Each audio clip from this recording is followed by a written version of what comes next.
Hello and welcome to Channel 2S. I'm your host, Second Soundwave. There's a new batch of reveals and release info out in the wild, so it's time for some Gunpla news. I like Blue Destiny. A lot. I also like the villain mobile suit from the series, the Efreet Custom. I hadn't even heard of it before they made the Re-100, but I loved it from pretty much the moment I saw it. And because I loved the suit, I read the manga it was from. So because of this kit, I discovered the awesomeness that is the Blue Destiny. Obviously, I was pretty hyped when I saw a snazzy new purple Efreet at Shizuoka, and then I saw the little P-Bandai label at its feet. Way to ruin the fun, Bandai. Well, at least we have these new images to drool over, at least. It's big, it's cool, it's purple, it's brown, it's got stabby bits everywhere, and it's holding a pair of activated heat knives. That last bit's new, since I'm pretty sure they just showed the deactivated blades at the show. Can't really tell from the stock photos if they're translucent or not, but they probably will be. We also know that it's coming out in September as opposed to just some nondescript point in fall 2016. Technically it's 3780 yen, but good luck getting it that cheap because Bandai hates the world. Got some more P-Bandai to announce tonight, and it's a Jegan. Because somebody at Bandai really likes Jegans.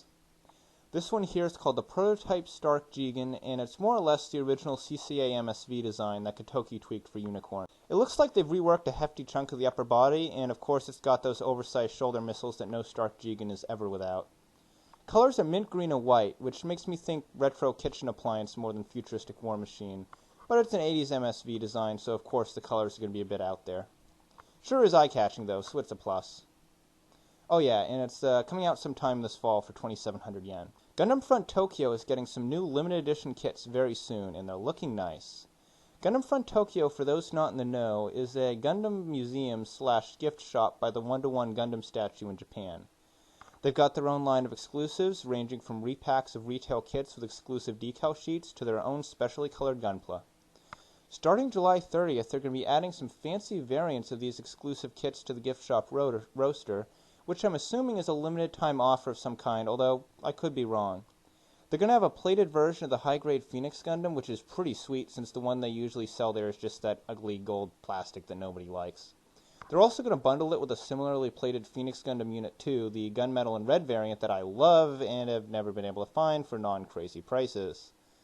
The whole set is 10,000 yen, but if that's too rich for you, then they're also doing a translucent Delta Gundam Unit 2 for a much more affordable 2,500. This is another one I've been eyeing for a while, and if I can't find the opaque one for less than $60, I'll see if I can maybe grab one of these for less. So there's the main Gundam Front Tokyo exclusives out of the way, since there isn't anything else in their main roster except for... Oh no. If the Delta was a clear variant, then that means... Oh, they couldn't possibly. They aren't that evil, are they? Oh no, they're that evil. This is the real grade White Zeta Gundam clear color version, the most diabolical creation possible. You know how the real grade Zeta is just an absolute disaster of a kit, with all those fragile parts and frictionless joints? Well, for those unaware, the plastic used on clear color kits is not the same plastic Bandai normally uses. It's much more brittle than standard polystyrene, and with the RG Zeta being the kit that it is, I'm sure you can understand how this could be a terrible idea. There's really only one thing you can do with this kit.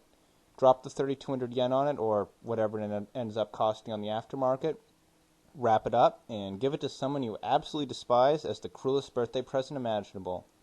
Then get the cool friend you actually like a Transplanar Thunderbolt Gundam, because that's coming to GFT in the same release wave.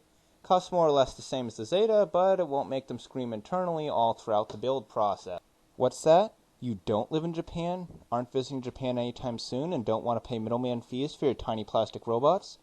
Well, don't worry, because there's some regular old retail releases coming down the pipeline too. We've got a whole trio of Build Fighters kits coming our way in September, running the whole spectrum from must-have to this is a joke, right? The nameless green Quanta is really the winner of the bunch, if only because green Gundams are awesome. It looks like there are some transient bits hidden among the tangle of blades that is the new shield, so I'm thinking there's a definite possibility of this being Kojima's new Gundam. It certainly fits his style to use an amped-up 00 suit for battle. It's going to be an 1,800 yen kit, so pretty much average for a Build Fighters high grade. Bandai's also decided that they haven't milked the Beargguy cash cow quite dry enough, so of course we're getting another Ursified at guy. Yeah, Ursified. It means given the signature traits of a bear, and it's a word because I said so.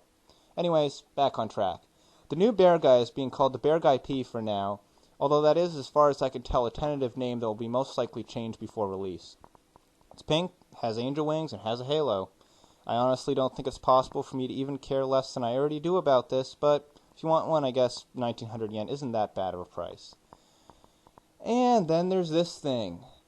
This is the Lightning Back Weapon System Mark III, as designed by someone who had no idea what the Lightning Gundam actually looks like.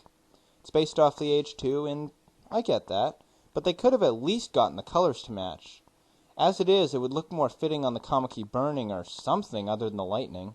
Unless there's some mystery red Lightning Gundam that has yet to be revealed, this is the most baffling idea Bandai's had since, I don't know, X Standard, I guess. But if you want to buy it and stick it on something else, it's only 850 yen, so go for it. Finally, there's a new episode of Emma's Report up on Dan's channel. This week, Dan, Max, and I talk about our most wanted high grades, as well as what we've been building lately.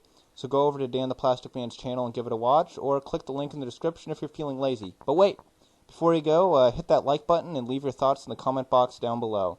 Talk about how ticked you are that the prototype Jegan is P-Bandai, proclaim your love for the Beargguy, or answer this. What kit would you put the back weapon system Mark III on? Or, you could just blurt out random letters and numbers. Actually, no. Don't do that. You're probably going to get spam flagged by YouTube. Anyway, I'm Second Soundwave, and I'll see you next time.